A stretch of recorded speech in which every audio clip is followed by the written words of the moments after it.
Hey everyone, welcome back. Icon here. Thanks so much for checking out another episode of Esports Analysis. Today, we're hopping into this matchup between Paris and Chicago. Real quick, if you're not following me on Twitter, go do so. So the only reason why you're watching this one is because that's what my Twitter followers voted on.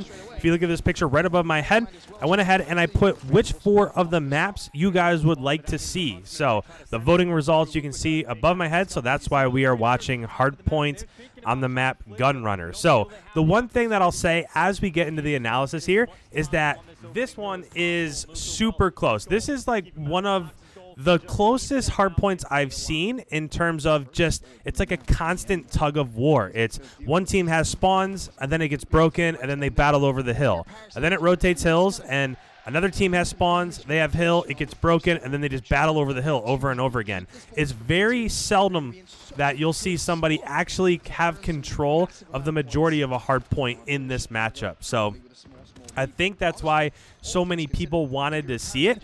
Either that or the fact that going into this, you would have expected Chicago to win both of the hard points and Paris to win both of the search and destroys, and it was the exact opposite of that. So Paris ended up winning both of the hard points, and Chicago ended up winning both of the search and destroys. So as we go ahead and get into the analysis here, one thing that I'll talk about is that in the bottom left-hand corner, you can see the minimap. It is now over at P2.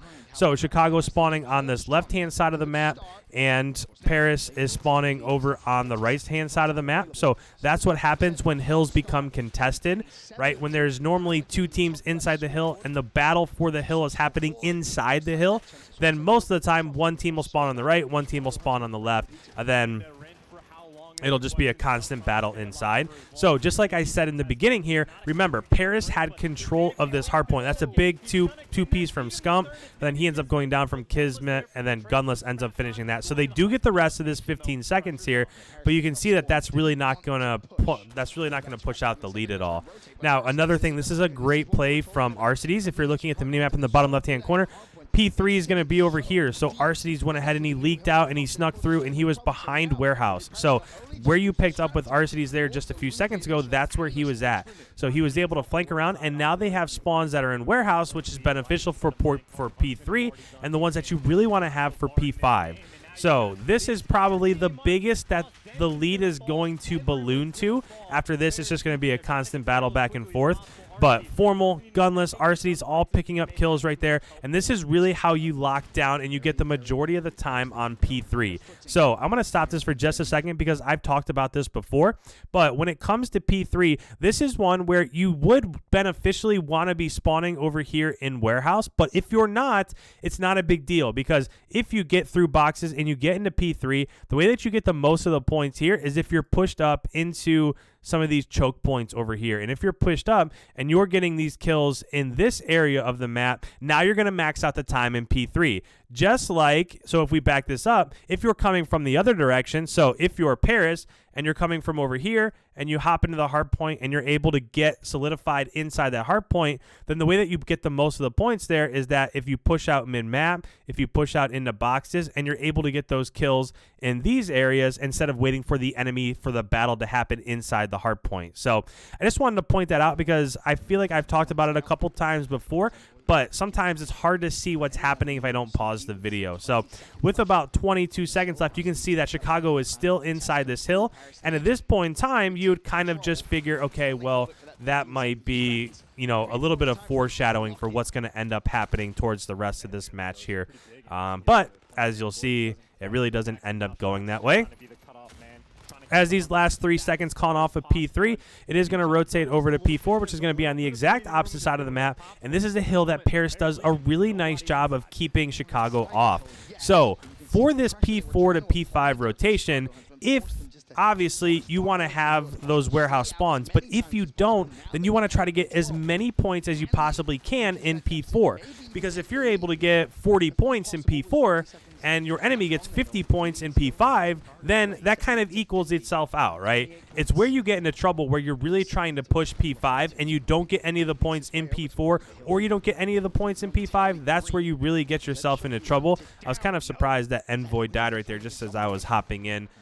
Just as I was watching it, I wanted to throw that out there. But you can see that it's really it's a battle inside P4, and a lot of those points are ended up going to end up going to Paris. So this was like a 70-point lead-ish, somewhere around there as this rotated, and now it's down to 20. So as this rotates back to B5, I want you guys to pay attention that over here on the left-hand side, you're going to see this hard push right now over towards the left side of the map. And what Paris is trying to do is that if you can flank towards the left side of the map and get those kills, then you can overtake those spawns, and you can push from the back and you can push from the front. So I'm going to pause this for just a moment, but you can see what's happening. So now they've pushed around back. They're getting kills in the back over here. And then now these people that are coming off spawn are going to hit mid. And now if you're Chicago and you're inside this hill and you have somebody coming from behind you and somebody coming from in front of you, now all of a sudden this is going to be super hard to defend. So this is a really astute play from Paris to go ahead and send multiple resources towards the back. And now you can see Formal was just looking out back, so he wasn't able to kill that person that was on the left-hand side. And you can just see that they're a little bit frantic in terms of what exactly they're trying to watch. So with about 26 seconds left, you can see that they got about the first 30, right? They were able to get the first 30 points, but this is an insane job of Paris by breaking this. So they were able to break that, and now as these last 13 seconds tick off and it rotates back to P1, this is going to be a little bit closer than you probably would have expected it to be.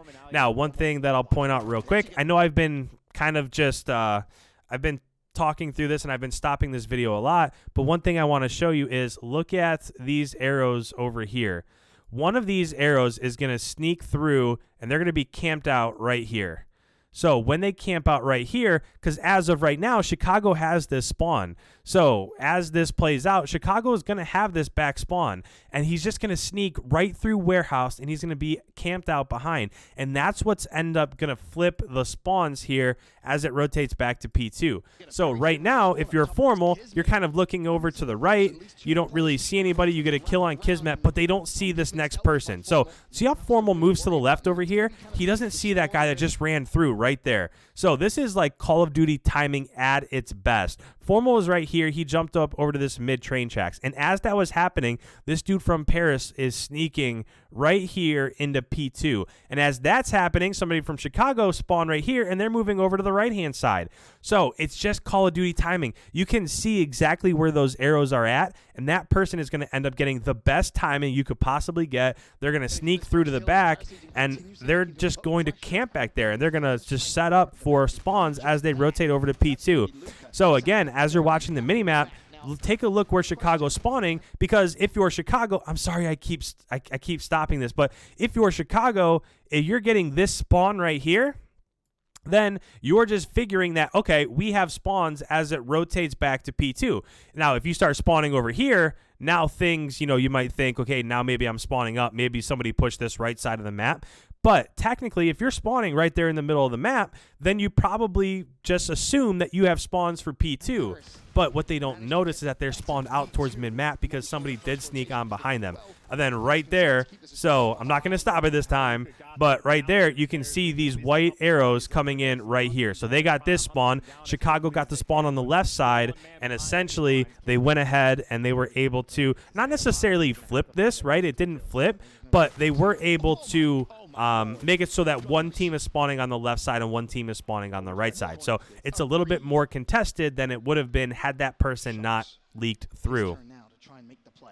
Again, as we're watching this here, so Shox is up here with Formal. Formal has no idea that he was able to sneak through. That's an insane kill right there.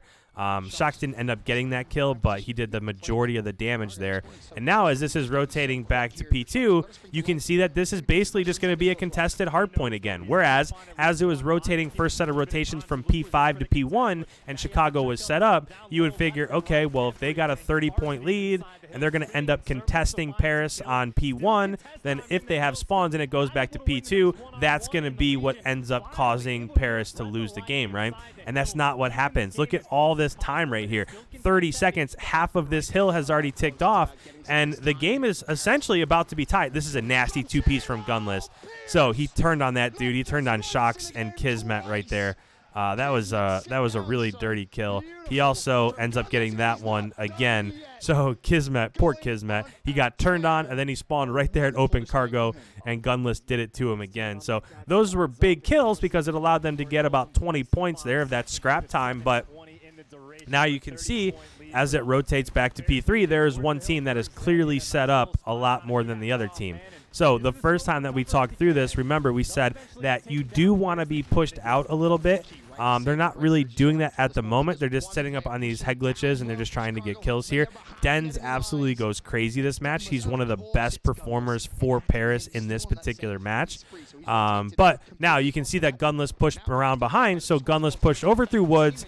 He spawned, he flanked around behind, and now you can see all of these green arrows are spawning back in Warehouse. So if you're Chicago, this is a really nice job of flipping this, but they're not able to get through these boxes. This is exactly what I talked about. Remember when I said it doesn't really necessarily matter what side you're coming from, as long as you're pushed up into those choke points. That's exactly what Paris did right there. So Paris was able to hold down that hill, but even though Chicago got the beneficial spawn, look, even these last 4 or 5 seconds here are also going to Paris. So they were able to push out a little bit. They were able to get multiple kills in that box's choke point. And now as it rotates back, we went from, remember, second set of rotations, we went from Chicago being up by like 30. Now all of a sudden they're down by 20, and this is just going to be a battle inside this current hill. They are getting a lot of this time here, but essentially they have to sell out a little bit more. Now if I'm Paris, I probably want to send more people on the flank. So if you're looking in the bottom left-hand corner, so if we're looking at the mini-map down here, you can see that this left-hand side, so Chicago has one person that's watching over towards P3. They're watching this cut. But if you get that kill in your Paris, so if Paris is flanking through, say this guy was to flank through over towards P3, and they're able to get this kill, and then they can flank around behind Warehouse, now all of a sudden you're set up. So since you have a lead, since you had the lead as it rotated back over here over towards P4, you could afford to send a couple people over towards P3 trying to flip these spawns for P5. They didn't end up doing that, but it would have been, in my opinion, that would have been a smart move to do. Now, they were able to overtake this hill, and they are going to get quite a few points here. They're definitely going to get the last 12 points that are in this current P4, but they could have gotten that, and they could have potentially been set up. So it's not going to end up costing them the game, but you can see this left side flank is coming in all over again. So you're watching Dens right now, and you can see mini-map left-hand side. You can see that they're pushing out over here. Now, I want to point something out real quick. So I remember watching this through when I was watching it live, and there's a crazy little spawn here that Chicago gets. So I'm just going to go back like 5 seconds, 10 seconds, and when this comes up, I just want you to watch this. So something to watch. You can see that over here, Paris is pushing through woods. And what's going to happen is, remember, if one team's pushing on the right side, then when anybody dies inside the hill, they're going to spawn on the left side, right? And this becomes one of those hills that's left side versus right side. Now, what ends up happening is Paris ends up pushing through over towards minecart over here.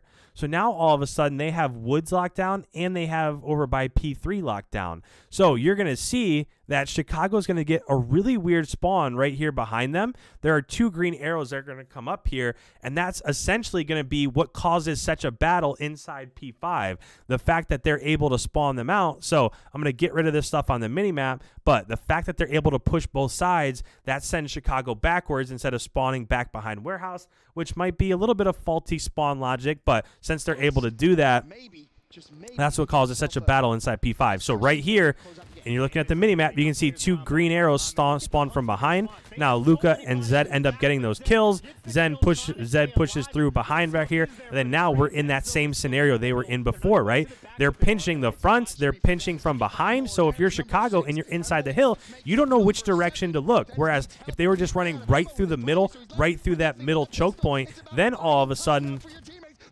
they know one way that they could look. They don't have to necessarily pay attention to the back. These are massive kills from Dens. This is 20 seconds he's been sitting inside this hardpoint, so that's 20 seconds that doesn't end up going towards Chicago. So if you think about it, if they were able to get the last 20 seconds here, and they were able to get that 20 seconds, now all of a sudden you're talking about 30, 40 points that are being added to Chicago's score. So those are just massive kills. Big kill by Zed there, challenging the last little bit of time there. So they're able to get the last 10 seconds also. So as this goes back to P1, you can see who's setting up for spawns for the third set of rotations as it goes back to P2. And now this game's getting pretty close, right? Now, if I'm Chicago, I think maybe I commit somebody to the left side of the map. I think that maybe the situation here gets to them a little bit, but you can see that I've just watched 3 green arrows spawn right here, and they all push towards middle. And they don't have to yet, right? They don't have to sell out for this middle push right here for this time on P1 because it's 218 to 203. So even if they give up 20 points here or something, then they're still going to be in the game as it rotates back to P2. They need to be sending somebody on this outside flank trying to get behind over here and flip these spawns, because if they don't get the majority of the points here on P1, the game's going to be over. So I really think that they're selling out here for P1 when they probably didn't have to do that yet.